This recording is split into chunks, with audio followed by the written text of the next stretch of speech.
Welcome to Rogue Bogues, episode 10 basketball podcast. What is going on, pro? What's news? Bogues, man, I've been watching this fucking Denver Nuggets last possession from last night about 748 times, and it gets better every time I watch it. What the fuck is going on in basketball today? Last second shot. Look, there's always Monday morning quarterbacks and internet fucking experts, but you know, that's ridiculous. That's ridiculous. No, it's not. That's not Monday morning quarterbacks. It's like, you know, for those that don't know, the Nuggets got a steal with about 6 seconds left. They were down 2, right? Yeah, down 2. And they got the steal, and it was a 4-on-1 fast break. I believe Jamal Murray had the ball, dribbled to a wing, and all 3 guys on the Nuggets roster ran to a spot on the 3-point line. And Jamal Murray was like, what the hell? Did you see what Jamal Murray posted? Did you see the picture? Yeah, like my angle or something like that. Something to that effect, like this angle or my angle. Yeah. For those that haven't seen it, go to Jamal Murray's Twitter page. He posted a still shot of when he had the ball and picked up his dribble on the wing and what he saw. And it was 1 defender on him and 3 Nuggets players on the perimeter, just with 2.4 left. So one of those guys cuts. He could have thrown a lollipop type, looping pass. They would have laid it in for the win. But I guess it just goes back to, we're going to shoot threes at all costs, pro. Yeah, and we're going to talk about a couple of these situations, not this one, but a couple others where today's game is robotic. It's 3-pointers and at all costs. It's like, no one's reading time and score in actual situation. What should I actually do versus what's loved in the NBA statistically, analytically. And it makes players just lack in that basic fundamental of playing basketball. I mean, anybody at any pocket and anywhere in the world, I can go to fucking Siberia and people who've never played basketball before, and they would know that shit. I got fucking 3 seconds. I could cut to the basket. No one's there. I could just lay it in. But, hey, their spacing was fucking great. So all these fucking, all these fucking commentators that only say space and pace the whole fucking time, they're loving life because their spacing was phenomenal. Unfortunately, the spacing that they really cared about is they fucking lost by 2.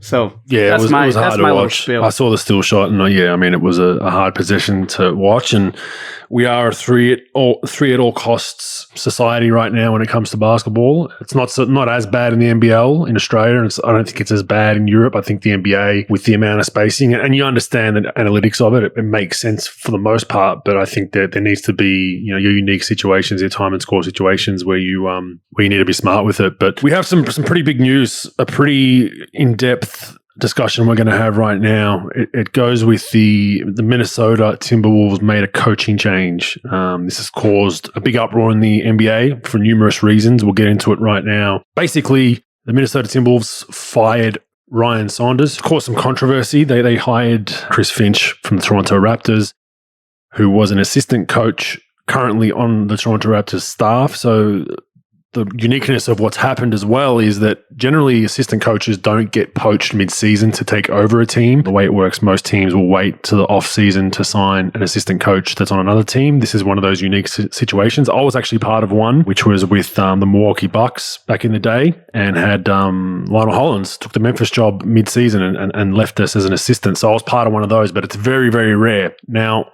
this has caused some controversy. We've got a reporter named Mark Spears who, to give some context, Mark writes a lot of articles whenever a GM or coach is hired or fired.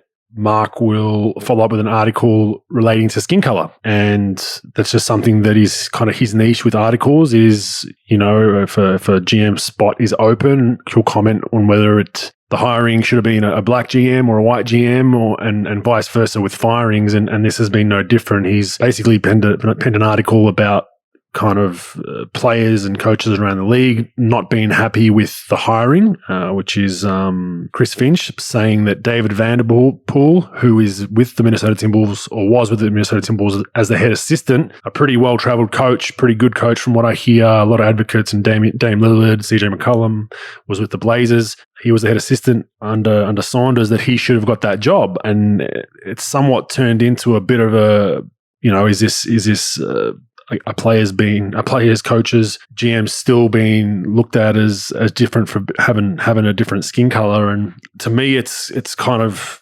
been interesting to read. The Coaches Association have put out a statement, which we'll get to a little bit later. But here's a quote from Spears. There are currently seven black NBA head coaches among 30 teams in the league, where about 75% of the players are African American. The news of Vanderpool not becoming the 8th rocked the black coaching fraternity. How do you see all that, Pro? Bogues, you got to be really careful when you start throwing around implication, when you trying to implicate somebody for being, not racist, but sort of heading down that path. And it's lazy journalism if you're going to do that, but to just do it. And in my opinion, you have to break down that situation for what it is. And I've got a few points I want to make on it, because I was watching games that, the night that Ryan got fired, and it sort of raised my eyebrow a little bit that Chris Finch got it and not David Vanderpool, because I know David's the lead assistant there. So yeah, it sort of caught my eye, but I didn't think much of it. And then I started seeing the players sort of tweet about it, and that's fine. CJ McCollum and Damian Lillard, they work with Vanderpool. He's very well liked in the basketball fraternity through coaches and players without question. And this isn't a question if he's qualified or not, because he is qualified to be a head coach, and if he was given an opportunity. But then I started reading some accounts, talking about race and, another, shaking my head, another time that, a black person gets overlooked by a white person in the coaching fraternity. And that's when I broke down the situation, and I don't see it as a race situation at all. I see it as, look, they're in year 2 of their rebuild. Gerson got the job 2 years ago, hired Ryan Saunders. That was his coach to go forward with the organization. They struggled. It didn't work. He has to, obviously make a coaching change. Now, when you're making the coaching change, you're year 2, going into year 3 now almost, and the next coach you make, the coaching decision that you make has to be the right one, or your job's going to be on the line. You can't get 2 coaches wrong, right? So you have to make a gut decision. And the best decision you can make is by hiring somebody that's in your building. But if that person isn't right, you've had 2 years to evaluate him. He was also with him in Houston. So you have 2 years to evaluate Vanderpool if that's what the coach that you want. And if it's not the coach that you want, why are you going to have him coach 30 plus games to try to right the ship?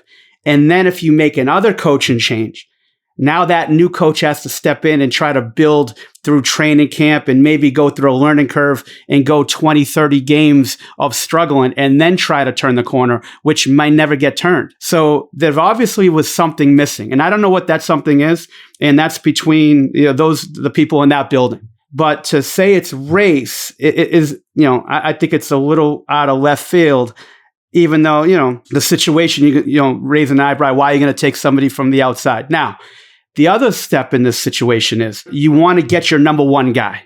You're in the middle of a season. So now instead of competing with 4 or 5 other clubs that were going to have coaching changes in the summer and trying to get a Chris Finch, if that's the guy that you want, why not get him now with no competition? You get the guy that you want to coach the rest of the season, let him go through his learning curve of being a first-time head coach in the NBA, and then you go forward. But that's Gerson Rosas' decision to make as a GM. His job is going to eventually be on the line if this ship doesn't get going on the right course. And again, it's not the situation, is David Vanderpool qualified to be a head coach? Because he is, and he will be. It's just not going to be in Minnesota.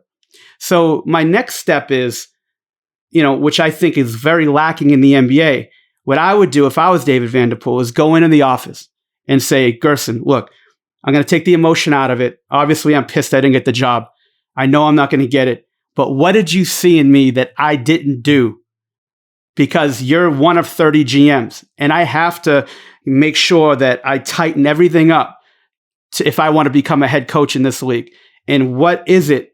And I need an honest answer. I can't have an answer that's just like going to get me out of this meeting and just so I leave and there's no confrontation. What is it that you see? See, I think there's a huge problem in the NBA, Bogues, a huge problem in coaching staffs and in the front office about the lack of feedback that not high level employees get, but like low and mid level employees, as far as getting real feedback throughout the year, how you get, how you're doing on your job. Like, you're assistant coach, you sign like a 3-year deal, a 4-year deal, and you coach your team. You either run the offense, you run the defense, whatever you do. And, you're getting high fives by everybody in the building. Oh, you're doing great. We love you. We're going to, it's going to be a long lasting relationship. And then like year 4, you're waiting to get your contract done. And then you come to the table and like, yeah, we're going to make a change. We're going to make a change with your position. Sorry, it didn't work out. And you're sitting there and you're like, what the fuck? Like, wait a minute. Everything was been great. No one tells me anything. And now I'm gone and I have a family and now I got to go to fucking Sioux Falls, South Dakota and coach and try to get back in the NBA instead of somebody saying, well, wait a minute, like your pick and roll coverages weren't good. You need to retool them, or you don't present well to the team. You need to work on that.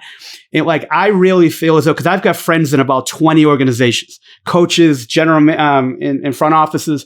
And I ask most of the time, I said, does anyone talk to you about like what you need to get better at? And most people say no. Most people say no, but most people say no. We never have that talk. And I had head coaches ask me from all levels, how do I mentor my coaches? How do I mentor people? Then I said, fucking talk to them. Evaluate them. There shouldn't be 6 weeks, Bogues. No one's this busy. There shouldn't go 6 weeks where you don't talk to every one of your employees that are under you, coaches on your coaching staff, scouts in your front office, that you don't sit them down and say, look, this is what you do really well. This is what you really need to work on.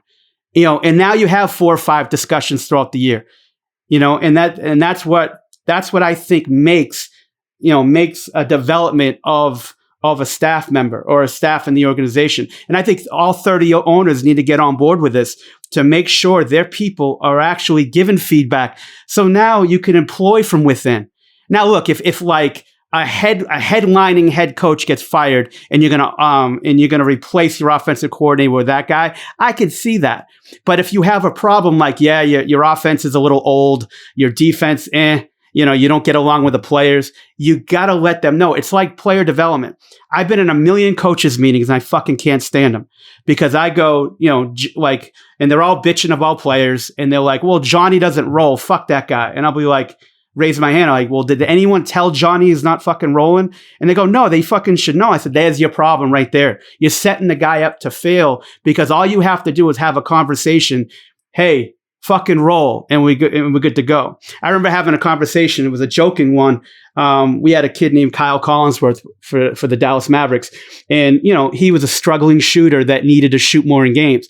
And I remember I was having dinner with the coaching staff, and it was like, yeah, he doesn't shoot. I'm like, I guarantee, how many threes you want him to take before halftime? And they're like, 3. I'm like, I bet you $10 that I can get him to shoot 3 before halftime. He said, okay. I went right to the fucking guy's hotel room. I said, look, you got to fucking shoot the ball. And that's what they're asking you to do. And you need to do it. That's what communication is, folks. I'm not fucking perfect. But what I'm saying is like, you got to communicate with people. And I don't know. That might have happened in Minnesota. That may not have happened. But I'm just saying in the league collectively, that's not done enough. So to tie this all up, I just don't like the self-righteousness of some, social media accounts and how that goes because, I'd rather listen to fucking, Osama bin Laden, write for Hallmark and write me a fucking lullaby at night than fucking listen to somebody, some of these fucking accounts and what they say about self-righteousness because they got more skeletons in their closet than the fucking Addams family. And some, and they talk about self-righteousness and it's not right. It's not right for Chris Finch. It's not right for Gerson Rosas in the Minnesota Timberwolves. If you're going to put that, mark on them that like, something's not right. They're a little racist over there. And then, for African-American employee, and that's not right because how in today's society, how this shit blows up. And look, if it is a situation, if it's a Donald Sterling situation, hey, go at that motherfucker. Good all day. But if you're not sure, and it's just because one of your boys didn't get the job and you got a little bit of frustration with it, and then you write about that, and you've got 500,000 subscribers that listen to you, that could be really dangerous if it's not 100% correct. And I don't know much about David Vanderpool's coaching. I know that it's great to give new people opportunity, and he's going to get one, and I'm sure he could be a really good coach. Chris Finch might be a great coach. He might be a failure. It doesn't matter. Gerson Rosas had 100% of the rule on who he hires and why he hires that person, because it's his gut. It's his job on the line eventually. And what if he does hire someone he feels as though is not the right guy, and then that he hires that person and then he gets fired? Like that doesn't work and he gets fired, and then they pat him on the back. Hey, we know you got fired and you got to move, but hey, thanks for hiring, hiring David Vanderpool. If that was the wrong guy. Look, this has happened 32 times, Bogues, in the last 10 years. 32 times this has happened where a coach got fired during the season. All right. And hiring the coach, like the head assistant, isn't necessarily the best thing to do in some of these situations.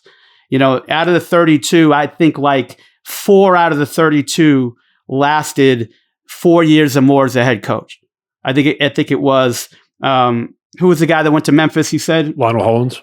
Yep. I'm sorry, Lionel Hollins, Frank Vogel. I know Randy Whitman. So those are the main guys that sort of made it out of that.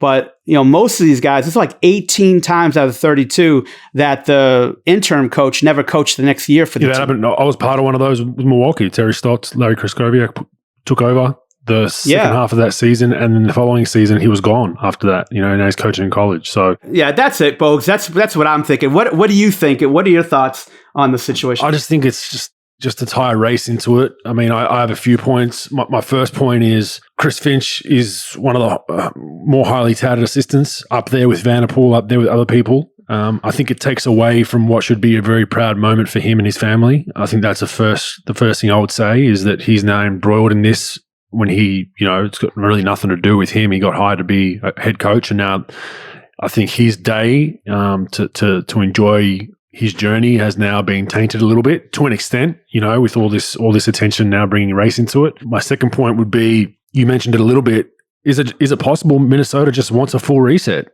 Like sometimes teams, more often or not, than not, teams want to blow things up, and that means cleaning house. They don't want any remnants of a head assistant that might have certain traits or certain philosophies that are similar to who he coached under. And there's teams that do that, and that's what looks like Minnesota's doing. They want a clean slate with their coaching staff, and they want a new, fresh face with different kind of theories on things and pick and rolls, whatever it is, right? That's number 2. Number 3, the GM, Gerson Rosas. He's of Hispanic descent. I mean, what are we saying about him? Are people really, there's an inference with this Spears article that it's a strategic hiring to not have a black coach or an African American coach. Like, so you're basically calling Rosas somewhat, that he's got this strategy about not. Come on, man, that's just absolutely ridiculous. The fourth one I had a big laugh at. There were people that commented.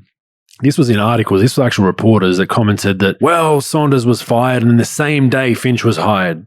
How was that a legitimate interview process? Well, let me give all the morons out there a tip. Chris Finch has been in discussions with Minnesota probably for the last 2, 3, 4 weeks.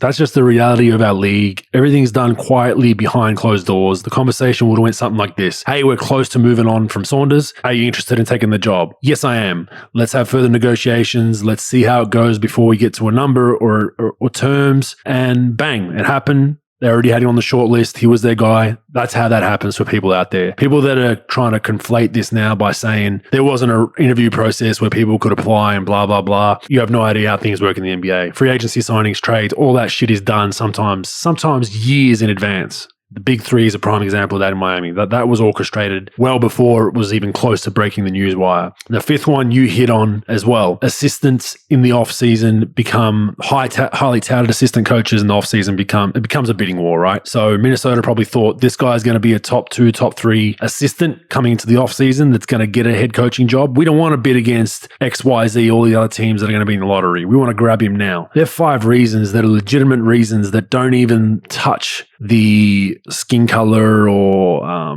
background or religion or sexuality, whatever you want to, all these different things have nothing to do with it. They're and that's why I struggled with it. I think the league, to me, if there's one league or one organization in the world that I think does a pretty good job, where people aren't engaging in what Spears claims is a conspiracy in the NBA, it's the NBA. The NBA is predominantly African-American league, 75% of the players. And I think they do a pretty good job of giving players voices, letting them do a lot of things for their communities from where they grew up, where they're playing. I really haven't seen people being blackballed or, not given the right opportunity to get a job based on skin color. I haven't noticed that. Now people will say, well, you're a 7-foot white Australian dude that's now living in Australia. You don't know what it's like. Okay, that's a fair point if that's the one you want to throw at me. But I'm talking about from what I've seen. I'm a pretty observant guy in my surroundings. Whether I'm on a train, a bus, or an NBA locker room, I observe my surroundings and I just study things quietly. And from what I saw, it was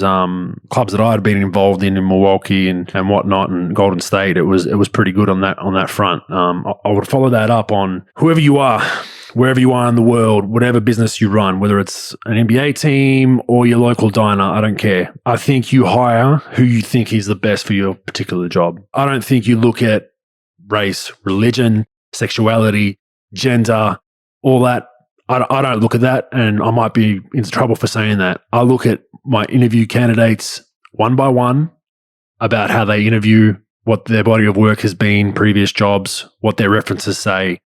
Are they hard workers? Do they show up on time? Are they, engaging? Are they trying to get better? Are they going to actually give some feedback to their boss that the boss might not like hearing? I like all that stuff. That's what I look for. Now, we want to be very careful if we get to a point, which now follows up to the Coaches Association statement. Something really stood out for me in that statement they put out. I mean, they put out a statement basically saying, I'll read through it real quick. It's bittersweet when one coach is fired, another is hired. But this is not about individual coaches. We would be remiss not to acknowledge a deeper concern and level of disappointment with the Minnesota head coach hiring process. The Coaches Association understands and respects its organization's right to hire and fire whoever they want whenever it chooses, but it is also our responsibility to point out when an organization fails to conduct a thorough and transparent search of candidates from a wide range of diverse backgrounds. Now, I touched on that you can throw out the window because this process started weeks ago, in my opinion. I don't think it was done in 3 hours like most people think. But anyway, continuing on, during this past offseason, we saw many NBA head coaching vacancies where teams led searches that were both diverse and transparent. This must be the standard. We must establish a level playing field and equal access to opportunity for all coaching candidates. Coaches Association has been working closely with the league office on a wide range of initiatives that will improve future coaching searches. In partnership with the NBA, we look forward to sharing details in the weeks to come. That last paragraph is somewhat concerning to me because it sounds very much like there's going to be quotas placed on interview candidates for NBA hiring, the NBA teams hiring coaches. Is that what it reads like to you, Pro? Yeah, I definitely think so. And it's not a regular situation though, Bogues. Like if Gerson took over like this offseason and he inherited Ryan Saunders and he fired him the same time that he fired him, and then he did this with Chris Finch, maybe I would have felt a little different towards it and been like, I think David Vanderpool should have finished the year. But it's not. Like if this was the offseason, it would have been a big pool. And if you paid attention to the pool of people that he interviewed for the head job when he hired Ryan and the assistants, and it was a very thorough search. But now, in the middle of the year, I just think it's different. But I do think that you're going to see probably, more minorities, more African American, more women into the process of all these jobs to make sure that you look everywhere for these positions and you give everybody a chance, from all types of backgrounds. And I think the Coaches Associations is trying to piggyback on it and trying to, sort of like, cover themselves as well as trying to set up new initiatives in the future for it. It's a slippery slope, in my opinion. I don't think it's a good thing. I'm not a fan of quotas for anything. I think it's, I'm all about equal opportunity to interview for jobs, of course, but this is somewhat when you go for a quality of outcome, you're playing a dangerous game because there will be there's always different people in the community that are part of different groups and race, religion, creed, sexuality, and then how far do you go with that equality thing where if you have to start? I mean, playing devil's advocate. You look at someone like the GM of Minnesota, Gerson Rosas, it's well known that he's worked with Finch before, right? Knows him pretty well. So I assume he had him on his short list for 2, 3, 4 years. At some time, I want to get this guy. If I'm ever GM, he'll be my guy, right? So let's say they go into a coaching search in the offseason, for argument's sake, Minnesota do, and the Coaches Association has implemented that there needs to be a diverse set of candidates using their quote. I feel like it's gonna happen where Rosas knows he's hiring Finch, and then he's gonna just have 4 or 5 interviews that are ticking a box. Is that good for anyone? You're just wasting people's time. You're gonna then just appease the rule of the NBA where, okay, we need to have this formal process. I'm gonna get 4 people. I'm gonna fly them to Minnesota, go through this rigorous interview process. When Rosas hypothetically knows I'm hiring Finch regardless of what these 4 candidates do. I want my guy. This is the guy I think can change his franchise. I'm all in with this guy, but let me just tick these 4 boxes. Well, that's not good neither. You're wasting people's time, and I'd rather be just told, like, if no matter who I am or what I am, if I don't legitimately have a job for that, a chance at that job, just tell me. I'll move on and try to interview somewhere else. I don't want to be part of some box tick just to appease the NBA, and that's the dangerous game you play with quotas and different things like that. And I just don't think it's a good thing. That's kind of all I really got on it. I think it was just concerning. And Mark Spears is notorious for these kind of articles where it does create a lot of debate and a lot of backlash and social media and whatnot, and race gets involved. Yeah, and then when you throw race into it, it sort of devalues the process of, what David Vanderpool is trying to do. He's trying to be a basketball coach. He's trying to be a basketball coach. He's trying to go through the process. He's trying to be a head coach. He's working on his craft. And you don't want to be like, you just want to be careful of throwing those words out there and just make it into a situation when it's not. It's not a situation. It's like this guy had 2 years to, impress Gerson, a year and a half. And it just didn't work. It's fine. He'll get a job.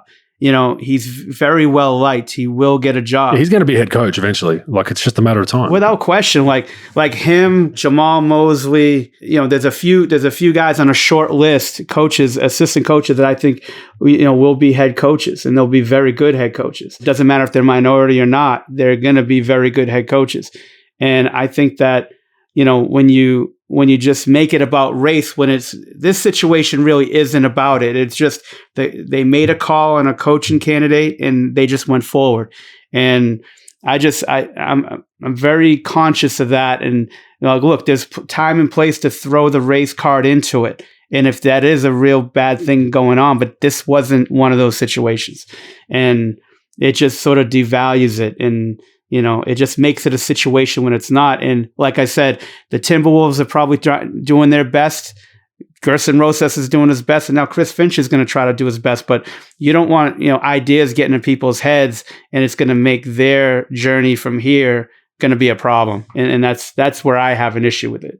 But everybody sees the world different. Yeah, I think you also just subtly mentioned that maybe Rosas, like I said, came into that coaching search, no matter, even if Vanderpool was a candidate where he just thought, Finch is my guy. There might be a loyalty there. There might be a friendship there. Maybe it's for that reason, where that's definitely questionable, where you're like, hey, like, this guy was qualified, but you hired your boy. But that's human nature. So maybe it could be that extreme. But like, to throw, like you said, just to throw race into it straight away, I just don't buy what you're selling, Mark Spears. But I mean, some people do, and some people will criticize me for saying that, but it is what it is. But I think I wish the best of luck to Chris Finch. I wish the best of luck to Coach Vanderpool, and hope he's coaching the team next season or the season after. And it'll be fun to watch where that all ends up with the Minnesota Timberwolves, if they can turn that shit show around there, because it's been pretty bad for them in the last 10, 15 years. But moving on, we'll get away from that one. Let's get into the Boston Celtics. So your beautiful Boston accent will do this one well. But awesome. As of time of recording, they got a game right now. It looks like they might beat Indiana. But as of time of recording, they are 15-17. They are 3-7 in their last 10, and they've lost 3 straight, which hopefully they'll win this game against Indiana. But I mean, what is going on? They just look really, really clunky. I don't know if the roster fits together well. There were rumors a couple of years of I don't know if this is playing its part of Tatum and Brown wrestling for that number one. I'm the superstar of this squad. Is that playing an effect right now? Because they're both having great years. Throw Kemba in there, who's a volume shooter. In my opinion, would be Marcus Smart. He's a massive loss for him. I think he's a rough and tough guy. Intangibles, does the little things, gets on the floor. He has that mean streak in him where he'll start a fight. If their energy's down, he'll get into someone and try to roll his troops up that way. And I love his game. He's one of those guys you love to hate if he's not on your team, but you love him if he is. And I think he's an integral part of him. But I think he's a big loss. But I mean, do you see anything else going on with the Celtics right now? I think that they're dealing with some stuff. Like Kemba Walker definitely missing the first part of the season, hurt, trying to get him back into shape and trying to get him going. Losing Marcus Smart for a while. Well, Marcus Smart, my bad. My Boston accent didn't really show. And losing him because he's the glue that sort of glues that team together. So having those guys play together for long stretches of time is going to help. I think Jason Tatum and Jaylen Brown, look, you've got the hottest pot you took care of. You got 2 All-Stars, 2 All-Star level players that you signed long-term going forward. And now you have to just mix and match pieces around those guys to sort of go forward with them. But Jason Tatum, if he wants to be the player that he envisions, he's going to have to really start changing some of the things that he does. He tries to emulate Kobe Bryant. I read a lot of articles of what he does. Well, he might emulate, Kobe Bryant on the offensive end. But on the defensive end, he must have fucking missed that DVD because he plays 0 fucking defense. 0 defense. 0 intensity on defense. Off the ball defense. Get beat.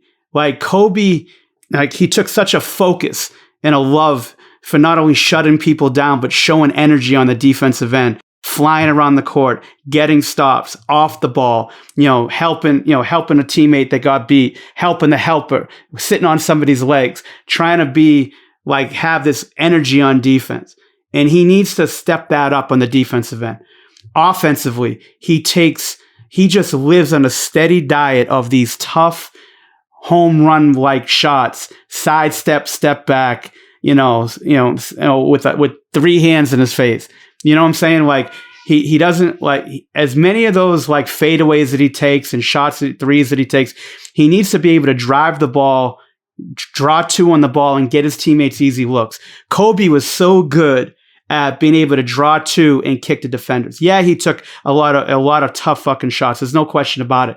But the simplicity of his game that he could find teammates. He can make easy plays. He can get easy shots. And I know where we're going in this game of tough shots, contested threes, step back, sidestep, and all that bullshit. He needs to really get to a place and build off being simple. And then late game clock, late shot clock, trying to be more creative and trying to take the tough shots. But it starts on the defensive end for him. And it starts with that team defensively. Because it seems like those guys don't have that passion on defense, except if it's Marcus Smart, or Tristan Thompson's not a bad defender. But these other guys got to really step it up defensively. And then shot selection is huge for this team. Look, Tatum and Brown shoot decent percentages, Bogues, across the board. Statistically, they're pretty good. Tatum, only shoots about 44 from the field, and that's not bad for that position. But for the most part, statistically, you would look at him wow, he's fucking an all-star without question. But he needs to be able to, if he wants to be a dominating player, he needs to be able to do it out of a place of simplicity. And also on the defensive end and being I'm going to fucking dominate on and off the ball. And because it's just over dribble. And then he'll give it to somebody with a time bomb with 2 on the fucking clock. It has to be simple. And then getting his teammates involved when he gets 2 defenders on the ball. And I think it starts with him. Jaylen Brown has his warts too, don't get me wrong. But Jaylen Brown's a pretty simplistic player, and it gets a lot of, just gets a lot of action that way. But I think defensively, they really need to step up and show more energy, show more heart, and then just move the ball and get good shots and stop with the hero ball bullshit on most of the possessions, because that's what it seems like it is. What do you see, Bogues? If I put you on the spot as a GM, who would you build your team around out of Brown and Tatum as of today? It's funny. I would rather watch Brown play. He's much more enjoyable because he's simple, a lot more straight line drives and a lot less tough shots. But Tatum seems to... Ceiling's higher with Tatum. Is that what you're going to say? Yeah, Tatum. And then when you need baskets, Tatum can get them for you. He does have a lot of fucking talent. He just has to start doing the right things offensively and cut down the steady diet of those things. I would keep those two guys together. And I would, people are so quick to say, get rid of the coach, get rid of Danny Ainge and all that. That's bullshit. Like, the coach is good. Danny's fine. They got to play together. They got a little messed up because of the slow start, but I think this team's okay. Yeah, they're going to have to make some moves, I think, going forward to put some other pieces around these two. But I think you go for what you have. I don't think that they have many other trade pieces, like on the team. Like, I don't know what you're going to get, if you trade Kemba Walker or some of these other guys. And I would keep, you got 2 all-stars. That's tough to have. Even if you say that they're both not all-stars, because they're not a 500 team, that's fine. But they're 2 all-star level players. I have Tatum in the top 15. I got him at 12 in the league, and I've got Jaylen Brown at like 25, 24. So it's like you got 2 guys in the top 30, and they're good players. They seem like good guys, but I just think you're probably gonna have to make some moves in the future, and develop some of your young guys. But I'm not gonna jump off the boat right now and start trading guys and firing people. I just think they gotta it has to come from the players. Because let's be honest, the coaches, there's only so much they're gonna say in meetings and fucking tape and all this shit. They gotta say together, like, look, our defense is horse shit. We're not giving the effort. Our ball's not fucking moving. We're taking too many tough fucking shots. Let's move that fucking ball. Let's straight line drive. Let's get spot up shots. Let's stop the fucking bullshit. Let's stop playing like the mob plays around the league with all these fucking tough shots and contested threes all the time, and stop playing fucking basketball and playing hard. Yeah, I think Smart's a big one for me. I think he's energy and physicality, and he's a kind of do what you need guy. But it's the first bit of heavy adversity that Stevens has faced in a regular season. They usually cruise along pretty well. I mean, obviously they don't have their arena full with those Boston fans who create a great atmosphere and a great home court, but they haven't really, I don't know the last time that they were, under 500 this far into a season, almost at a halfway point. So it'll be good to see how he's one of the most well-respected and best coaches in the league, to see how he bounces back. I know he's a huge X and O's guy. He'll get in that film room and break things down. So I'm looking forward to see them bounce back, but you'd be kind of, we just had to mention it because it's just glaring. They've just had a shocking probably last month, and Kemba's out of the lineup, but like you said, they've still got 2 players that are in the top 25 with some pretty good role players. They definitely should be doing better than they are. But the All-Star voting finalized. We had a bit of a discussion about it last week with the starters. I mean, I think when you look at the reserves, so Western Conference, Chris Paul, Paul George, Damian Lillard, Donovan Mitchell, Rudy Gobert, Zion Williamson, Anthony Davis, and then on the Eastern Conference reserves, you've got James Harden, Julius Randle, former teammate of mine. Really happy for him. He deserves it. It's his first time at the All-Star game. Jason Tatum, Jaylen Brown, Zach LaVine, Ben Simmons, Nikola Vucevic. I think they got it pretty close to right. As far as the reserves went. Funnily enough, I had my guy that I was unlucky to miss out was Sabonis, and he just got announced as an injury replacement. So how about that? There goes my part of the pod. But I thought he was hard done by regardless. I thought either Tatum or Brown get in, one of those, and then I think you had to put Sabonis in place of one of those 2 guys because his numbers were way better than both Tatum and Brown, and they had more wins at that point. So that's why I thought he was an unlucky miss out. But now with the injury, Kevin Durant out, they've put Sabonis in. So my guy's been picked. Did you have a guy for us that you thought was hard done by? Yeah, I thought, Chris Middleton was a guy that I thought, on the East that, he's having a really good year. He's had a bunch of explosive games. I think he's averaging like 26 and 20 points, 6 rebounds, 6 assists. I mean, he's shooting over 40 from 3, former All-Star as well. I thought he was pretty good. I thought he probably should have gotten a look on the East. Are we talking East and West or just East for now? Just give me one guy. Chris Middleton. Yeah, I would say Middleton. Yeah, I'm a Middleton fan. All right, I'm going to give you the Jalen Rose rebuttal, which I liked. I heard from him this week about people complaining about who's made the roster. Okay, so Chris Middleton's your guy that missed out. Who is he replacing? I'd probably replace him with Vuj. I'm not going to do the Perkins and take 9 minutes to pronounce his last name because I don't know how to do it, so I'm just going to call him Vuj. I would say probably either Vuj or Brown from Boston. One of those two. I'd say Vuj. Now, you know what? Brown. They got 2. Yeah. I mean, look, I think it's one of the rare years where I agree with most of the picks, and I think it was a pretty hard year for him. I think Vucevic has had a great year individually, but they're not playing very good basketball as a team. They've had some injuries, so he was lucky in my estimation to make it. But Chris Paul was an interesting one for me though. Like I thought, okay, Phoenix has turned around, but the fact that he got in over his teammate, I think was a head scratcher for me. I thought that Booker... It's got nothing to do with the 48 insurance commercials that will be going on during the All-Star game, is it? Yeah, but surely Booker gets in before him. Booker's now been announced as an injury replacement for Anthony Davis, so all is well there. But I don't know how you put Chris Paul over Devin Booker, Booker's if he's not having a big night, they don't win. Chris Paul, obviously a great leader from the point guard position, does a lot of good things. They've turned their franchise around this season, wins and losses wise, but that was a head scratcher for me. I thought he easily could have missed out. I guess, like you said, you do those insurance commercials and you run the NBA union, different doors open up for you, which could be a an issue that we can raise next week about maybe it was a friendly selection. Was that the right selection process? Was it was the interview process for him making the All-Star game done right? Like I said, I hate the fucking All-Star game, so I can care less, but hey, look, they want to have Chris Paul. He's made it a bunch of times, and he's got a bunch of friends, and they like him over there. Why not? I mean, I don't give a fuck. Really. I'll bring out that banana boat to All-Star Weekend. Get D Wade and LeBron on it. Ride behind a boat. For those of you who remember that photo back in the day. Yeah, I do. Fact or fake news? What do you got for us this week, Pro? All right. First thing, Bogues. You usually ask me. I'm going to ask you. What do you think about Trae Young? Do you think right now, not like 10 years from now or 5 years from now, right now, is Trae Young a winning player in the NBA?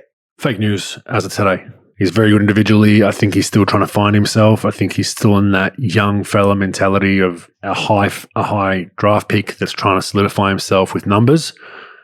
Usually those guys take 3, 4, 5 years to figure it out. And then they start to realize I need to rely on my teammates a little more. I need to give them as much confidence as I've got. And they can kind of, Steph figured that out real quick, where he was happy to take a back seat at times and be off the ball and all that stuff we've spoken about at length in numerous podcasts. As of today, no, I would say it's fake news, but he's, hopefully he figures it out and makes that switch. Yeah, I agree with you. I think it's fake news right now. Like you said, I mean, statistically, same thing with like we talked about with Jaylen Brown. Like you look at him statistically and across the board, I mean, he's putting up great numbers.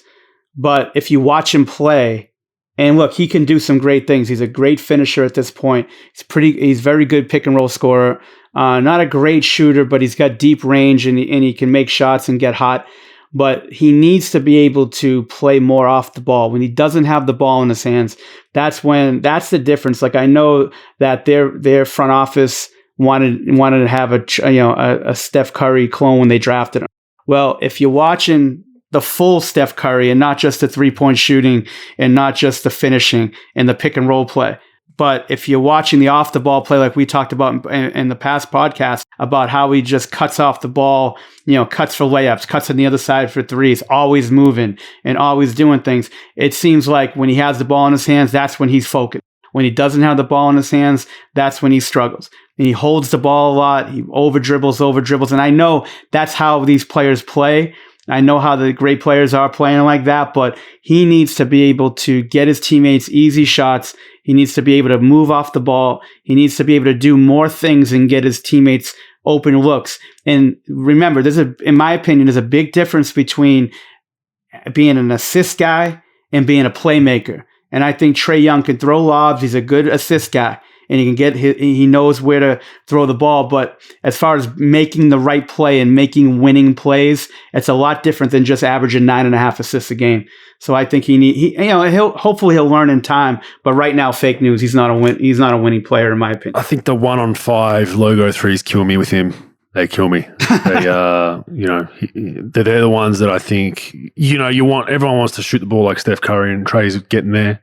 Steph really doesn't even take the logo 3 1-on-5 in transition, and he's the best shooter in the world off the dribble, arguably. So I think, Yeah, that's why I don't think he's a winning play. It's plays like that, and he'll do that 3 or 4 times a game. Literally, if you watch some Hawks games, all 4 of his teammates will just be crossing half court, and he'll be jacking a logo 3, and you're just like, you can get a better shot than that with 21 seconds on the shot clock for sure. I'll tell you what, a lot of analytics guys watching that have to take a cold shower after watching that. They love that though. So, he's definitely he makes the all analytic team. No. I don't know what the number. I'm probably wrong. I'm probably going to, Harrell Bob or someone's going to text me and say, well, the numbers exactly on logo 3s with 21 seconds on the shot clock are this, but my brain can't comprehend if those analytics numbers say that's a better shot than, getting a 5-on-5 set. Oh, geez, I'm getting old and I'm just stupid, I guess. But that's where we're going. Nah, just if those analytics guys go at you, just show them the price of Bitcoin and GameStop. They'll be all right. They'll get off you real quick. They'll be living life right then. Yeah, doing well. So, Washington Wizards, after a dreadful start, is actually sort of coming into their own a little bit as far as the NBA standings. Right now, they're on 12th in the league, 12th in the East, with 8.5 out of first and only 2 out of the 10 spot. Do they make the playoffs after the dreadful start? I have to go fact because I picked them as my damn team to bounce back. They were my one team that didn't make the playoffs last season that I said would this season, so I'm going to keep riding that train. It's been a bumpy one. We lost a few wheels along the way. A few carriages kind of derailed and fell off a bridge in some water, but we're still chugging along. There's still steam coming out of there. I mean, Russ, love him or hate him, he's going to give you what he's got. Beal's having an elite Hall of Fame type year. So, they've had some injuries to deal with, some junky lineups at times. They lost their starting big man in Bryant with a knee. So, they've bounced back pretty well. It definitely, as we know, it could have went that other way where, 35 games in, all of a sudden, Beal's not playing another game for the rest of the season. Westbrook's not playing. They're shutting down their superstars and they're saying, look, we're just going to try to get that number 1 pick. So I've been happy to see that they haven't thrown the towel in, and credit goes to them and their staff and their players have been very, very professional, and I hope they make it. Yeah, I'm going with fact. I hate me. I hate agreeing with you because, that's the fucking worst thing I want to do in the world is agree with your ass. But I will say that it's fact. I think that, they're getting everybody healthy. They got attacked by that COVID stuff. Right now, it's so close. We talked about it in past podcasts about how close the league, but both divisions are. And then Bertans has had a terrible first 30 games, not doing what he's done in the past as far as shooting the ball consistently and being a more of a scoring threat. So I think he'll have a much better second half and be a lot more consistent. I think Westbrook's going to continue to up his play. And then Bradley Beal playing at the level he's playing at. I think, especially with now the 10 teams that are in instead of 8. If it was 8, I'd probably say no. But I think the team that they'll leapfrog is Atlanta. And I think that they're going to get in that 9 or 10 spot. Let's hope so.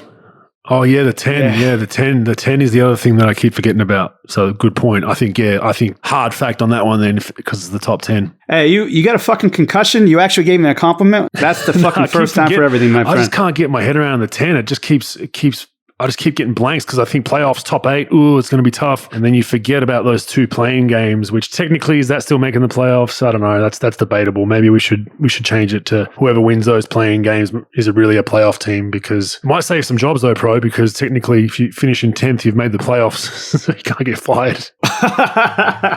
Good point. Fucking good point. As usual. All right, Bogues, last one, brother. I'm going to go back to, Australian roots here. Ben Simmons will attempt a career-high 12 three-point shots this season, breaking his previous personal best of 11 attempts in 2018. What's he at right now? He has attempted 6. He is 1 for 6, shooting 17% from the three-point line. Will he attempt more than 11 this season? And we're in, 30 games in? I think so. I think he will, just because I think he'll throw up a couple of half-court heaves. He ends up with the ball sometimes late quarter. With 4 or 5 seconds, he's a pretty quick fella, so he'll get the ball out the court and just shoot some prayers. Surely you shoot maybe 5 of those in the next 35, 40 games. So yeah, I'll go. He's gonna break his record, and he might even get to 14 and obliterate it. For the first time, I'm going to use analytics to my side. I know it takes me 4 hours to make Minute Rice, and I'm not the smartest motherfucker on the planet, But I will say, since he's attempted 6, 7, and now 6 in the last 3 years on threes, I'm going to say no. And that's part of his problem. I don't care how many he's going to make. I don't care how many he's going to miss. If he wants to improve that, I don't care how many Instagram and TikTok videos he has of shooting threes in the offseason. If you don't shoot them during the games, you're not going to get better at it. I say he's going to get to 11. I say he gets to 11. He will not go over 12. Yeah, so I will say fake news. But do you think with Ben, right?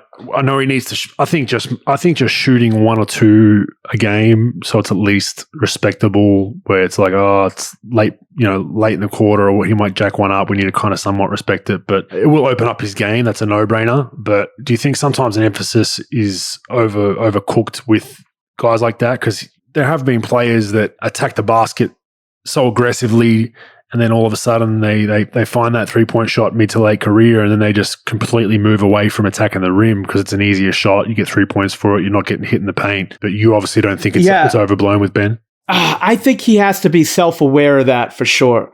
But it's not going to start until he starts shooting threes in games. Like you said, he doesn't have to shoot 8. There's no reason to shoot 8. But he's got to be able to shoot 1 or 2. It could be getting off the ball. He gives the ball up on pick and roll, respaces, and then gets an open shot. I mean, there's a million possessions in a game. He's got to get comfortable shooting them first. And then he'll start making those adjustments and changes to be actually making some semi-consistently. But I think players, and I don't like playing the game of I get inside someone's head and know what they're thinking. But I do know with players that are trying to develop their shot, they're afraid or reluctant to shoot the ball because they're embarrassed wherever it's going to go.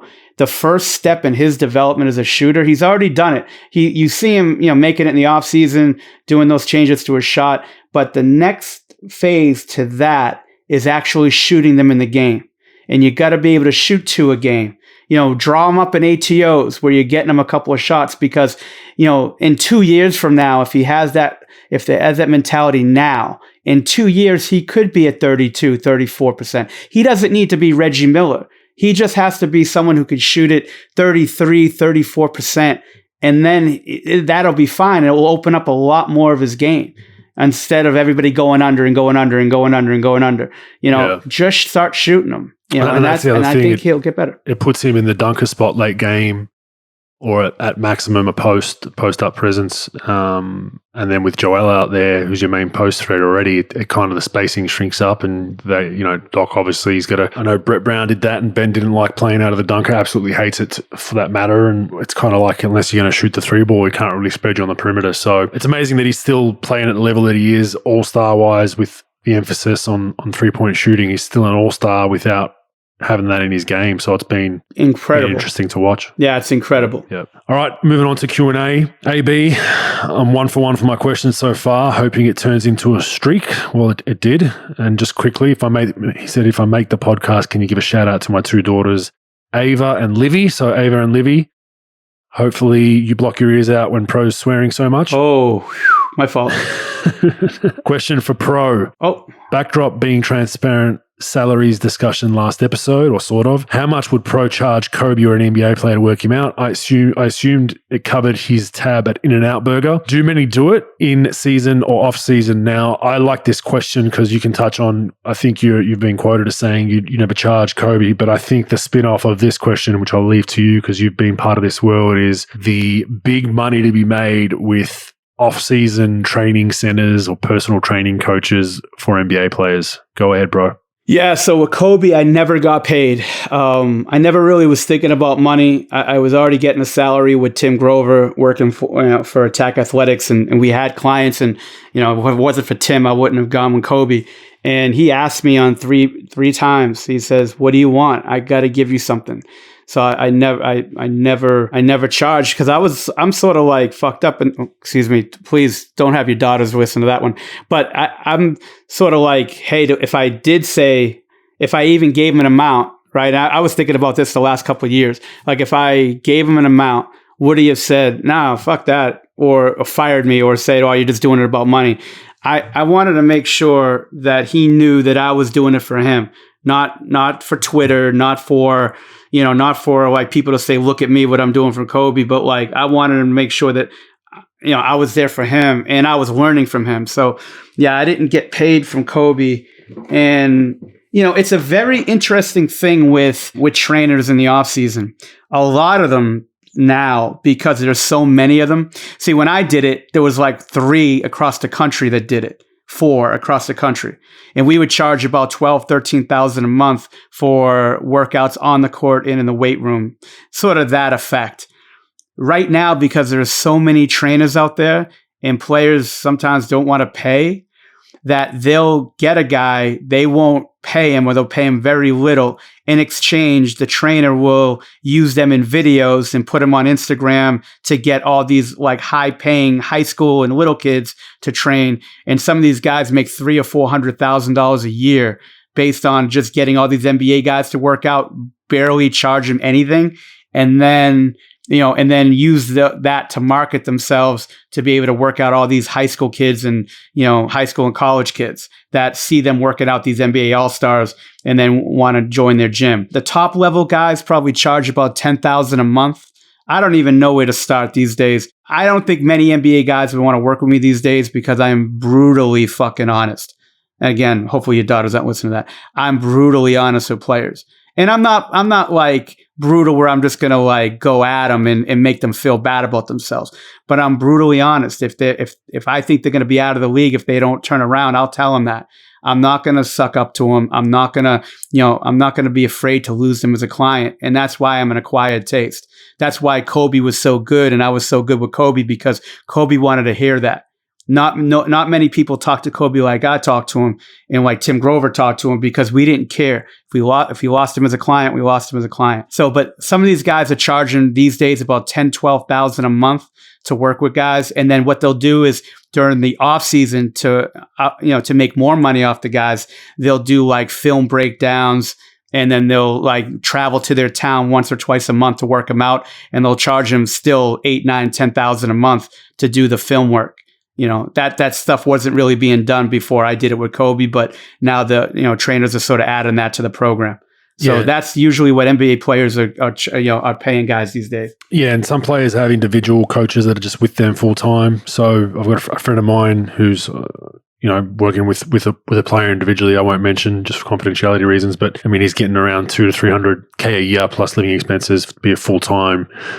Doing treatment, doing stretching, the weights program, basically everything for them, right? Were you part of Grover's? I know Grover, I think, had so some of these off-season programs. They weren't just basketball, so they had physios and masseuses there as part of the fee. They had food before and after training. It was all inclusive, right? For about $10,000 a month or something. Yeah, so when I started, we were in like this small gym called Hoops to Gym where he trained MJ.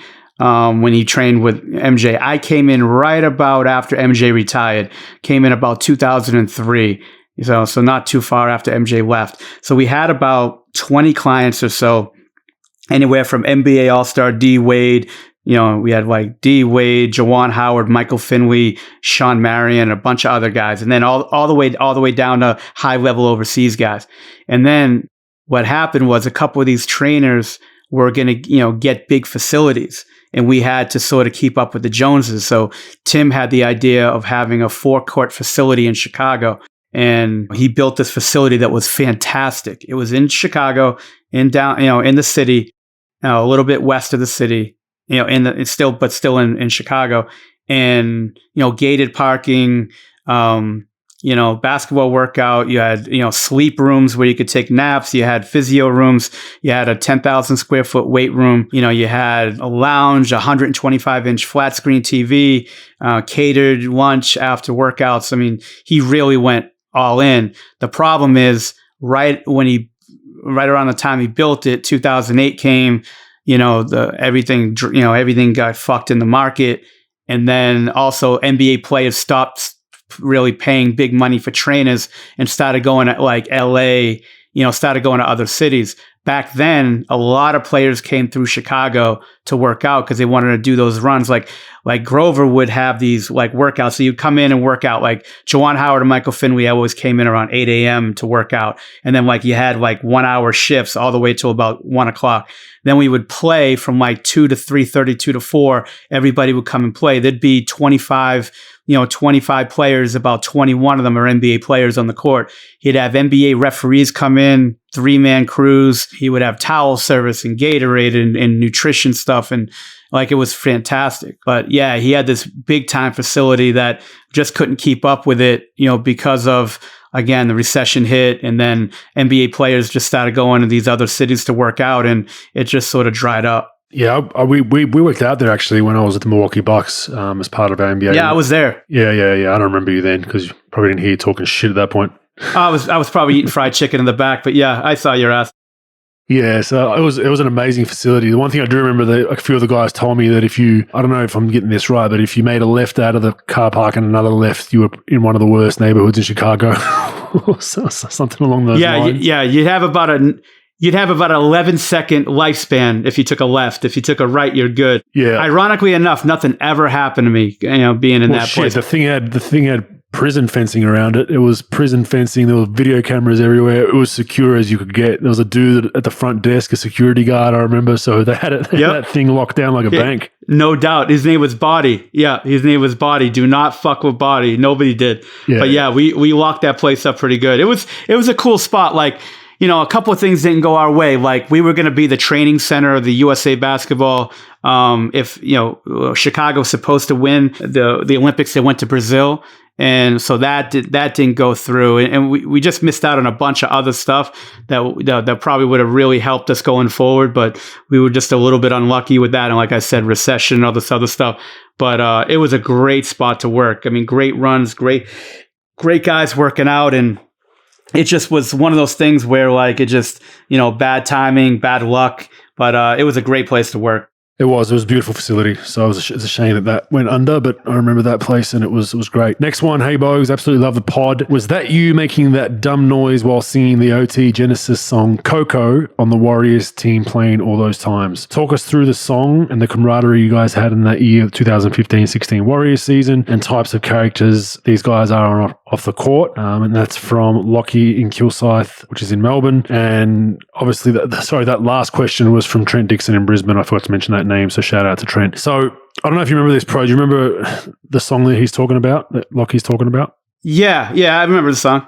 So we used to, I don't know why, but it became a routine for us whenever we won a game on the road, whenever we were flying, right before we're about to take off, someone would put on that song, OT Genesis, so I'm in love with the Coco, whatever, right? So we'd all just started singing along with it. Now, it became like, it grew its own legs. Someone posted on Instagram, like most things, it went viral. And then it became a thing where after a win, fans would be like, where's the song? Where's the song? So the dumb noise you're referring to is my good friend, Leandro Barbosa, Brazilian Blur. He'd make like a goat sound in the middle of the song, which then grew its own legs on social media. So this became like its own subculture, which was really cool. The kind of annoying part of it was some idiot out there wrote to the Warriors and complained that we were singing about cocaine, essentially. Coco. It's a rap. Geez. It's a rap song. I'm in love with the Coco. I get it. There's way worse rap songs out there than that one. Let's just be honest. There's way worse lyrics. There's way worse whatever, right? So our owner got a little bit, scared by that note received from a fan with the current climate, and we basically got banned from doing it. We got told, you can't do it anymore. And that was pretty kind of disappointing. I get that, like, there's no one on the team that was doing cocaine. We weren't glorifying people to take cocaine. It just happened to be a song that stupidly got put on one night after a win, and then it was just something that we had to laugh about, and Barbosa's making that funny noise. And it just goes to show how bubble-wrapped society is and people are these days, that, basically for the fans out there wondering why they got squashed, that was the very reason. Yeah. Hey, Bogues, before we go to the next question, did we talk about Draymond Green and his ejection at the game the other night? No, we ran over that one. Rookie error by me. I skipped over that one. But yeah, we had that on the run sheet. So for those wondering, Draymond had a blow up. They were up 2 with a handful of seconds left. Was it 15, 20 seconds left? There was a questionable jump ball call earlier in the game, which went Charlotte's way, I think. And then it happened again. And there was actually a timeout call. I ran it back slowly in replay. There was a wrestle for the ball. A teammate called timeout when Hayward was it Hayward, I think, got the ball for a split second before it was tied up. They called a timeout and Draymond lost his shit. Apparently he went out another player, got a T, then went at the ref, got a T, got ejected. They made both free throws, and then Rozier hits the game winner. And I guess we wanted to talk about Draymond Green. And for me, it's hard to taper a guy like that because most of the time that his fire and attitude is a net positive for the team. It is something he brings on a daily basis. He ruffles feathers. He gets the best out of you at training. He's an intense figure. He's competitive, whether you're playing basketball or poker or whatever you're playing. Now, 1 out of maybe you'd say 30, 40 times, 1 out of 20. I don't know what number you want to have. It's not a huge number, but it might cost you a game every now and then. You know, the infamous final series where LeBron basically got him suspended, let's be honest, sent all those films in and was complaining about it publicly and got him suspended from a game in the finals, and it shifted momentum and they won. Draymond is sometimes in that boat where he can lose it too much and cost you a game. But I feel like if you go to him and you say, no more line in the sand. We don't want you to be, you can't be emotional like that. I think it actually detracts from who he is and what is making him such a great basketball player. So I don't know how you see that, bro. Yeah, I mean, you got to have some restraint and understand when that's going to be a problem. Like, he just has to be more self-aware and know where and when. I mean, he's never stopped talking on the court. So, like, referees sort of are used to him, but he's just got to understand that, like, look, that's going to cost them in that situation, you know, in that time and score situation, that's going to cost them the game. And look, like you said, that stuff's mostly a positive for them. And he knows, like, you know, he's been around long enough to know how far he could push it, you know, before it's an issue. But, you know, I think that just puts you in harm's way. I think he's smart enough where you learn from it. He's probably going to be better with it. You know, but he's got to understand that, like, there is a line that you can't cross, and it's going to end up messing your wins up, and it's going to just mess situations like that up. But, you know, I'm not a big fan of going nuts on referees. I don't understand it because of the fact that, like, it's never going to really help you. You know, but some guys do it. They get away with it. That's what they do. But I think it's a major problem across the league. But in this instance, I just think he's got to know better when he can go sort of nuts and when he can't, and what he can do when he goes nuts. And I just think that was an easy call. It was, you know, and I don't think he even fought it. I think he even admitted, like, yeah, that went too far. And that's the thing. He'll usually admit his wrongs, but yeah, it can cost him a game. But I guess my question goes back to, you know, the 19 out of 20 games, he's got that high intensity and you're getting that passion. Do you just take that 1 out of 20 where you're like, hey, it might cost us a game? Because like I said, I don't think he's a guy that you want to taper emotionally, because I think it's such a big part of his game where it's just a tough one. And he's had stages, he's had ebbs and flows when I was there where he knew it was an issue and tried to work on it. And there were some games where he was like on his best behavior, right? Like you could notice that he was cognizant of not being that guy, but then I think your natural instinct and passion. And I would kind of disagree with you with the referee thing. Like he gets into it with refs a lot. I think it works for him more than it doesn't, to be honest, sometimes. I think as far as flagrants and all that, I think he gets the rough end of the stick because of reputation. But when you talk so fucking much to the referees, you get away with so much more talking. Like the guys I felt like that were quiet, never really said much, and they said, oh, come on, that's a fucking foul. T. Whereas Draymond's talking every possession, and sometimes the refs, whether they like to admit it or not, they're just like, oh man, not this guy again. Like, not that they'd give him a call because of that, but I feel like it's that kind of chess game on the basketball court, and I think sometimes it does work in his favor because he just puts so much pressure on him that 2 moving screens in 2 possessions and he's cussing out the ref, he'll then get away with 4 in a row. You know, and I think it can be argued that sometimes it might pay dividends, but you just can't have a guy cost you a game. I'm sure Steve would have addressed that with him, and Draymond, like he said at his press conference, he put his hand up and said, I fucked up, on to the next one, I'll be better, which is kind of all you can ask for, right? Yeah, and that's the one thing I do love about the kid, and he's always been like that. You know, he's the loudest mouth in the room in every room, but I'll tell you what, he'll admit when he fucks up. Yep. And I think that's a lot, because many players won't do it, you know, the way he does it. And like you said, he gets away with it. You know, that's his deal. That's how he plays. I would never want to muzzle him in the sense that, like, as far as like, say, don't say anything, just be quiet all the time on the court. Because like you said, that's his NBA skill. He's valuable in that sense. He's always talking, he's always communicating, he's giving everybody shit. He never stops. And then that's just sort of his shtick. So yeah. Yep. Yeah, I guess you're right. Next one. Hey, Bogut and Mike, enjoy the podcast. Thought I'd send this question again because I'm really interested in hearing this being answered. Now, this fella sent this question through a few times, so we're going to answer it this time. Both of you have been at Oracle Arena and the Bradley Center, both being one of the oldest NBA arenas at the time. Oracle and Bradley were your home court, Bogut, for many years. Minus the fan atmosphere, which of the two arenas were the shittest and outdated as an NBA facility? Hope you guys can answer this question. Daniel Kawayoshi from San Jose in California. What are your thoughts? Which one was worse to you as a visitor? Oh, wow. I love both of them because their locker rooms were awesome. I love the Oracle locker room. You know what? I'm going to go Bradley Center's worse because going in Oracle had a couple of things. Unbelievable fucking drinks and spread for food when you get into the visitor locker room. Yeah, that's easily number one. It's about a 20,000 square foot locker room, which is fantastic. It's the biggest visiting locker room in the league, I believe, right? Yeah, and they serve those little mini apple juices that are fantastic. Yes, I'll probably be a diabetic by the time I left there, but they're fucking unreal. And then also they still kept the hole in the wall where when Dirk lost the playoff series to the Warriors, threw a chair. Yep. Yeah, where he threw the chair through the fucking wall, and they still had it. And I think they even took it to the new place. No, they made him sign it. They had him sign it. Yeah, I thought that they took it with them to the new spot. They might have. Yeah. But in Oracle, they actually had Dirk, when he came back a year later or something, Dirk's got a pretty good sense of humor. They had him sign that patch of the wall, so it was like up there with his name. Yeah. I love old arenas, really. Like the new ones are great, don't get me wrong. They got all the bells and whistles, but there's a lot of history. There's a lot there, but I really enjoy. Now I don't enjoy that fucking hour $125 Uber ride to get from San Francisco to Oracle. But I'll tell you what, I'd rather go to Oracle than Bradley Center. Even though I didn't mind the Bradley, I'd much rather go to Oracle than Bradley. 100% agree.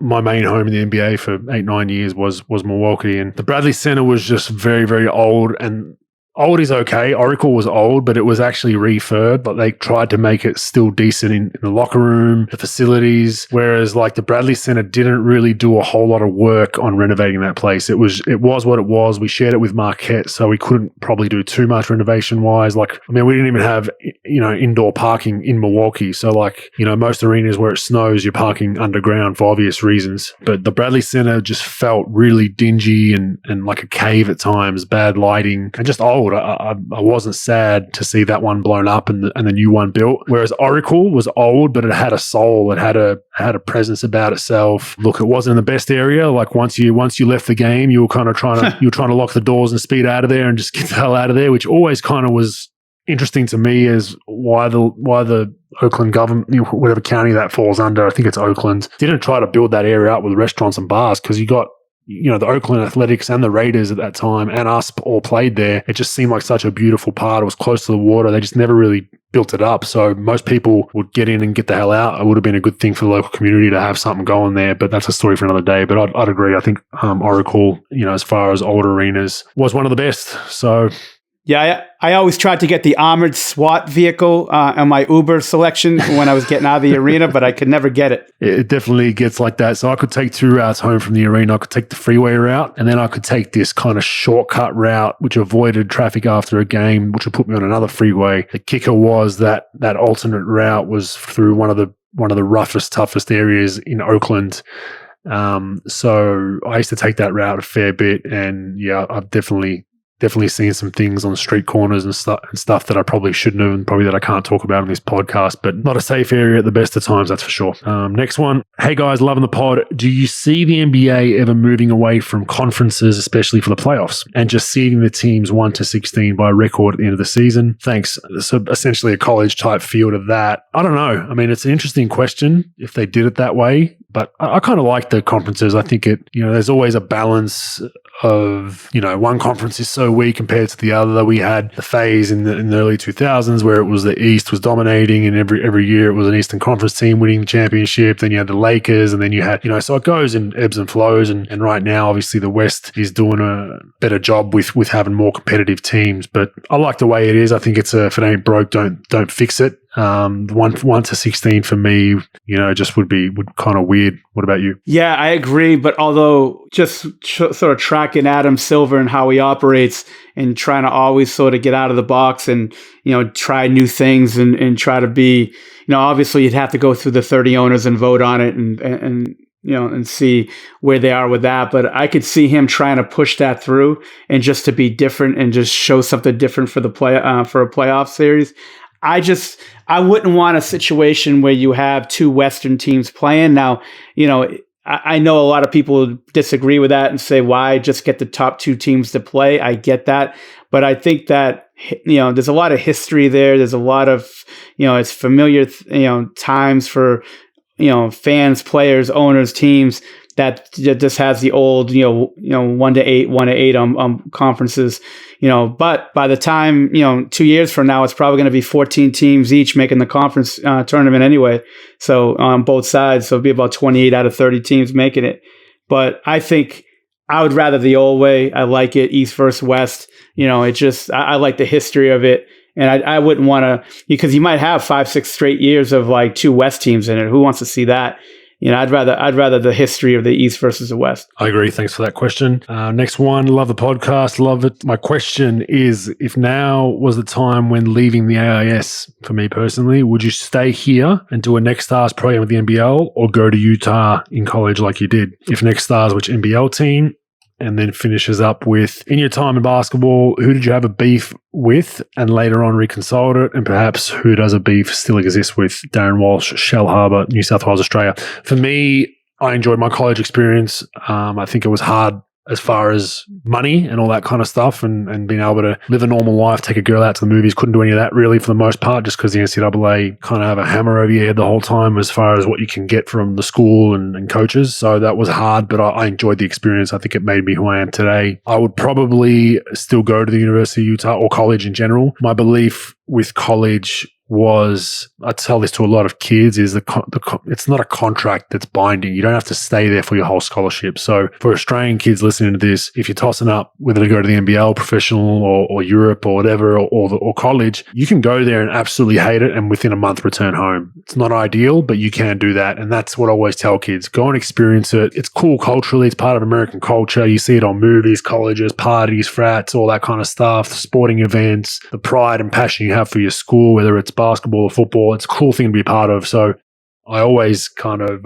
push kids towards go and at least experience it. And if you're homesick and you absolutely hate it, which a few kids that I know that one went to University of Utah, Stephen Way, he left after I think a year and didn't go back just because he didn't enjoy it. So I would still do the college thing. And as far as a beef for me, I had a beef with David Lee from basically my rookie year onwards. I hated David Lee, and I think the feeling was mutual. He's now a good friend of mine because we played together on the Warriors. But so I was the number one pick. He was a second round pick, and we got into it in summer league from day dot. He was talking shit. I was talking shit. We got into it, and I just didn't like him because of that. And then, whenever we played the Knicks, we'd have some great battles. And then there was that all-star injury replacement I spoke about a few podcasts ago where they gave him the nod over me and made me hate him even more, even though it wasn't his fault. And then once I joined the Warriors, he was my teammate, and he's actually a very good guy. He's much like myself in a way, like a sarcastic, dry, always joking, always making fun of people, and I enjoyed being around him. So that was one that was cool. And that, I think, with a bit more context, there's so many players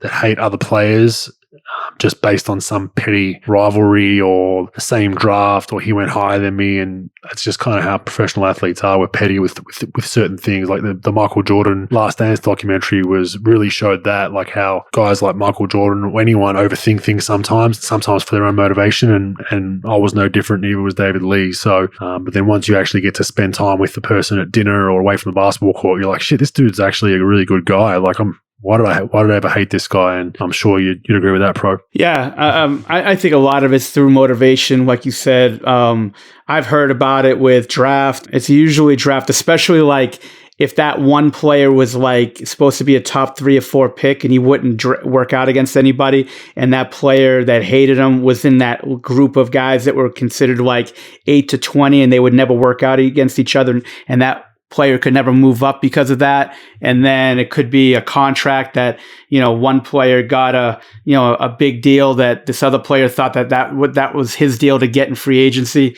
And like, I just think a lot of times it just fuels, the chip on their shoulder to go forward. It's, a lot of it's petty, a lot of it just to get going and get motivation. But in most cases, like you said, if you break bread and talk and, have communication and see where each person's coming from, it's usually not that big of a deal.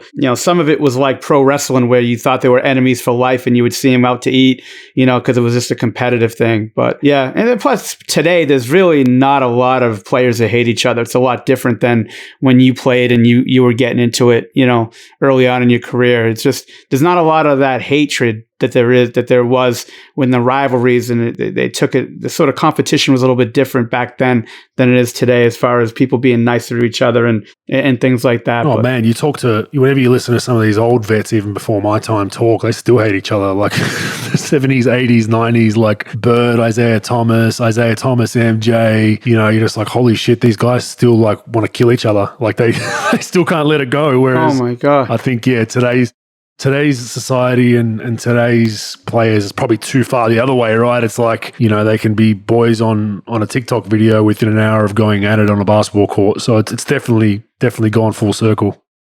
I mean, a story back in the day, I forgot who it was. It might have been Otis Hill. I forgot the player's name, but he like owed Charles Oakley money or something like that. I forgot what the deal was. Yeah. And they were at University of North Carolina. And he owed him money, or I think it was a gambling debt. And he was like shooting free throws after practice. Oak just walked up to him, plain as day, and cold cocked him and knocked him the fuck out in one punch and just walked off like nothing happened. I heard that was pregame. I mean, like, yeah, I heard it pregame. It was pregame? Okay, I thought it was practice. Warm-ups. No, I heard it was pregame warm-ups. Yeah. Yeah, I think it was. The guy went to Xavier. I forgot the guy's name. Hill, I thought, all-star 4-man, but like Tyrone Hill. Tyrone Hill. I think it was Tyrone Hill, and it was at North Carolina. I think it was like a exhibition game, and he just walked up and cold cocked him. I mean, it's just a different story back then. I was gambling debt too, I believe. Oh fuck yeah!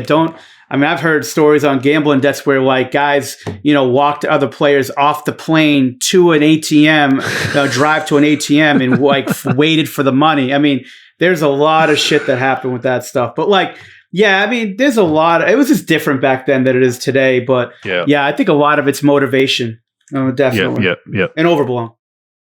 All right, next one. Loving the podcast. Bogues, the culture in the USA sports scene seems polar opposite to that of Australia. It's common for an NBA player to say, I'm the best player in the league, no one can guard me, etc., etc. If you say that in Australia, the public would basically disown you. It also seems common for US sports stars to make diva-like demands. You've spoken about that somewhat on the pod. How did you deal with that difference in culture? What was the most diva-like demand you ever witnessed, and what was one that you ever made in your career? Michael from Perth, Western Australia. Yeah, I've touched on that numerous times. Like, the Australian culture is much different. Australia's even to the point where you don't believe it. You say, oh, yeah, it's all about the team. Even if you don't believe it, that's kind of what you have to do PR-wise in Australia. Where in America, it's kind of the opposite. You want to pump yourself up, and I think it's somewhere in the middle. You want to be confident and promote yourself when needed. You don't want to overdo it, and you also want to be team conscious of your team, of your teammates and coaches and other people that are working with you, because you don't want to poison the locker room essentially. So as far as diva demands, oh man, I personally never really had any massive diva demands.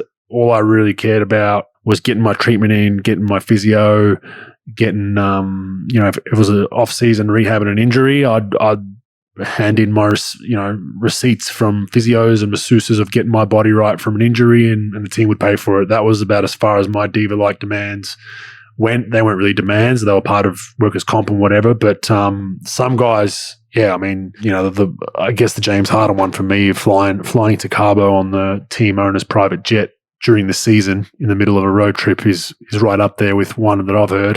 That's just like ridiculous. That's crazy. As far as guys just losing their shit over stuff, I haven't heard any horrible ones, but there are some players that make demands, usually at contract time. I think Kawhi Leonard, who's known as a quiet, kind of unassuming, humble guy. I heard he had some pretty crazy demands for the Lakers when they were kicking the tires about signing him or trading for him, which involved hiring a bunch of his family members on the front office staff and whatnot. So they are pretty crazy demands, and I guess it goes with the culture of the NBA, and sometimes it comes down to the culture of a team. Pro always talks about, are you the San Antonio or Miami, where you ask them for some stupid shit like that and they're going to laugh you out the room, or are you a smaller team that just wants to sign a max star and you're going to sell the farm for them? There's a strategy and kind of an understanding within that, and sometimes small market teams might say, hey, let's sell the farm to get this guy because we're not going to get an opportunity to get him again. And that can sometimes put you over the hill. You look at the Toronto Raptors with getting a 1-year rental of Kawhi and having to deal with a bit of that diviness, won him a championship, but then there's a lot of times where it goes the other way. So I think it needs to be a fine balance, right, bro? Yeah, for sure. Now I know it was a lot of levels to that question, but as far as like the diva sort of, I'm the best player, no one can guard me, they never really keep the audio going during that statement, because it's usually no one can guard me and I ain't going to fucking guard anybody either. Usually goes ahead of that the second part of that statement. But there are players that are divas. There are players that are low maintenance. That's why I really like dealing with the role players, because they didn't really have a lot of demands. They just, they always had that chip on their shoulder and that edge. But there are players that, look, if you have leverage, you can do that shit. If you don't have leverage, if you're Michael Jordan, you have leverage. If you're Johnny Jordan, you have nothing. So like you can't even ask for a second pair of socks. But if if you got the leverage where teams are going to go a little bit above and beyond to get you, that's fine. And that's society. That's the NBA, and that's life. Like if they want you and you're in demand, you could probably be a little bit more loose with asking for things. And there are going to be teams that, say yes. There's going to be teams that say fuck off. Most teams will say yes, especially if it's a superstar.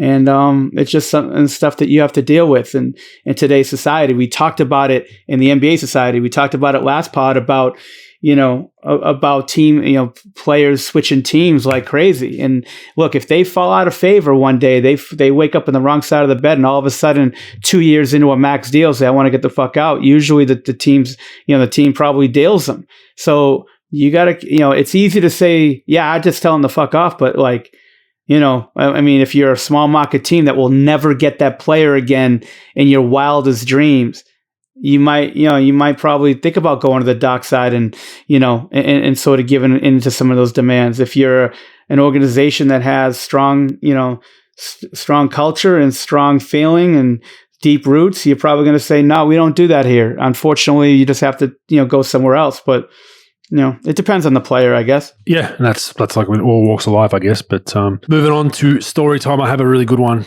I think it's a pretty good laugh. Not many people outside of Australia will know who I'm talking about, but I think it's a good one. So Perth Wildcat fans, you're going to love this one. So pro Perth Wildcat fans here in the NBL, they absolutely love me. They're big fans of my work, especially when I play for the Sydney Kings. I think most people bought a ticket to the game when we played there just to boo me and abuse the shit out of me, which was great fun. And they're a little bit different down that side of the country, pro. They're in a big time difference to us, and they usually get their news about 3 or 4 months after we do, so they're a little bit angry at times, but all in good fun. So their head coach, Trevor Gleeson, known to be a pretty fiery guy. He's been a very successful coach in the NBL, won a bunch of championships down there in Perth. He's coached numerous teams, but anyway, he's assistant coach on our coaching staff with the Australian national team in 2016. We go to the Rio Olympics in Brazil, and for our non-game day training sessions, they had these kind of circus tent basketball courts set up. So they were air conditioned, everything, just had a circus tent roof. And then we could actually walk from our village over this kind of footbridge over a main road outside of the village and get to the facility, right? And it's pretty strict. Mm-hmm. You basically have an hour, and there's a dude from FIBA that, 4 o'clock on the dot, they bring the balls out. and then you've got an hour. And then as soon as that buzzer goes, they take the balls off you. Like there's no extra shots. There's none of that shit. You have your hour and you're off the court. It comes down to Olympic international basketball and other events is like you can't give one team more shots or one athlete more time on the track or whatever it is. It all needs to be even, right? Sure. So the ball, the molten FIBA ball is, for every game, let's say the Olympics in 2016 has a stamp of Rio 2016 and it becomes a collector's item, at least for basketball. So what happens in previous tournaments is like players and coaches would just slowly steal these balls, right? And try to get them as a souvenir from the game. So FIBA and that started getting smart, right? So when these people, when the workers bring the balls out, they know how many they've given you. And then when they run out, so you're training from 4 till 5, when they run out at 5, they count all the balls and they don't let you leave till they've got every ball, right?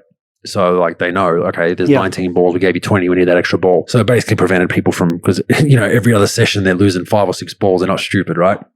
It's costing them money and we can't have FIBA lose money now. So Trevor Gleeson realizes that he can't pinch a ball and he's big about game balls for some reason. So we go in, I think we're like third game into the Olympics. He brings a needle to deflate a ball, right? So I think we had about a 40-minute on-court session that day, and then the last 20 minutes was done for like get your own shots up with a coach or individual or whatever you want to do, stretch, go lift, whatever, right? So this dude deflates this ball at the 40-minute mark, puts it in his backpack, and when you leave this area where all the courts are, you got to go through in, but not out. But you got to go next to where you came in. It's kind of airport-like security. So when you're walking in, you got to go through like a conveyor belt for your bags and then get scanned and all that shit. But then when you walk out, you're walking right next to that, but you don't have to go through it again, obviously, right? So at the 40-minute mark, he deflates this ball and leaves, and he's gone. He's out of that secure area. He's already probably back at the village or about to get back to the village, right? So then we're still shooting, whatever. The 60-minute comes, a little FIBA dude comes running out with the ball racks. They're missing a ball. So he starts, he's basically telling us like, you guys can't leave. We're missing a ball. And we're like, well, no, we don't have, so guys, bring it in. Who took the ball? Everyone's like, I don't have it. The guy's like, you guys can't leave till we get this ball back. So we're like, fuck, like, what are you going to do? Just hold us here. So we sat there for 3 or 4 minutes to the point where guys were like, had to open all their bags. The guy was checking everyone's bag individually, going through everyone, making sure, there's no ball, can't find this ball. So then he thinks we're up to something, right? He thinks like, oh, maybe when I've checked the first bag, they've then passed it around or whatever, right? So it starts getting like fiery. Like Aaron Baines, for those that don't know him, if he's late for his meal time, he's losing his shit. So he's hungry. And that's a man you don't want hungry, trust me, right? So he's like, I don't have the fucking ball. Here's my bag, and just starts walking for the door. Guy's trying to stop him. He gets out of the door of the gym. So he's basically broken the barrier of this one guy trying to stop us from getting out. So he starts walking towards kind of where that checkpoint is. So they radio to the security guards there not to let Aaron Baines out. Jesus. These dudes are holding M16 rifles or whatever they were, AR-15s, whatever. They've got the strap with the gun in front of them. So they put their hand out to make him stop. They've radioed through, don't let that guy leave. So Aaron Baines is like, what do you mean? And the guy's like, they don't speak English that well. I think they were speaking, Portuguese, and they're like, halt, no, stop. FIBA dude comes running in. He's like, you can't leave till we get this ball back. And Aaron Baines is losing his shit. He's like yelling at the FIBA dude, this is my fucking bag. I don't have the ball. This is bullshit. I'm going. You can't stop me. And he's losing it. And at this point, you just see the security dudes starting to kind of half raise their fucking guns, man. Like, starting to get like ready, like not, I mean, I doubt they're going to shoot him, but like, hey man, like back the fuck off, So I'm like, Bainesy, like just calm down, man. Like the dude's you're not fighting a dude with an M16, bro. Like it's not going to work out well for you, man. Like just chill out. But yeah, so we don't know all this though, right? So no one knows. I don't know Trevor Gleeson's deflated this ball. No one knew. No one even knew that he was gone. Because it's just some weird thing. You're not going to notice it when it's happening, right? That's nuts. So all this happens. We finally get through and we get to the village. And then I still remember like the end of the tournament, Trevor Gleeson comes with the ball and he's getting the whole team to sign it at the end of the tournament. And then everyone kind of clicked like, hey man, like where the fuck did you get this ball? And he's like, oh yeah, no, I deflated it one training session and took it. No one knew. And Aaron Baines was fucking livid, man. He wanted to kill the dude. Like, and I'm pretty sure like he either refused to sign the ball or he just signed it ABC 1, 2, 3 or some shit. But just a funny story from good old Trevor Gleeson about his escapades with collecting basketballs. And I'll follow that up with this one, Perth Wildcat fans. I have it on good authority when they won the championship, not this past past season, the season before against Melbourne United. They won game 4, I believe, in Melbourne. That wrapped up the series, the 3-game series. They were flying back to Perth. Trevor had gotten the game ball. Now, there was a player on that team named Greg Hire,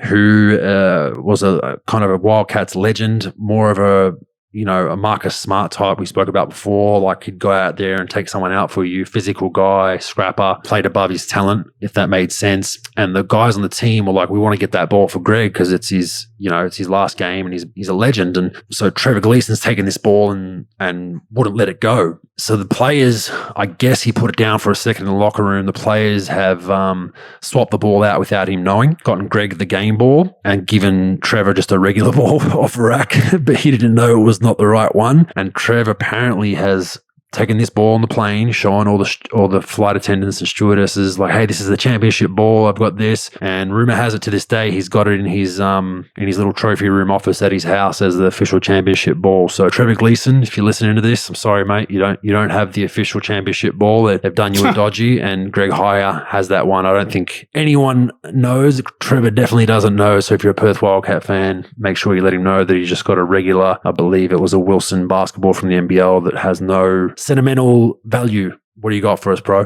The statute of limitations might be off on that. Maybe. Hey, Bogues, just like when I step on my scale, I think I'm going to wave the white flag like my scale does when I try to jump on the scale and say, I cannot outdo that story this week. I'm going to go no story time this week and try to recover for next week. Yeah, the moral of my story wasn't so much stealing the ball. It was do not get in the way of Aaron Baines in a buffet, because I can tell you, like, he was one of those dudes that even walking back to the village, he'd be at the front of our walking group line, making sure that he was at the food first. And if for some reason the food wasn't ready on time by the hotel staff, oh boy, it was trouble. Like, and Aaron Baines loves a good feed, and a shout out to Aaron playing up there with Toronto. But just a funny story that I thought, getting murdered in Brazil over a deflated Rio 2016 basketball probably wouldn't be the best way to go out on have on your obituary. That's unreal. That's a great story. Another one wrapped up. Thanks, Pro.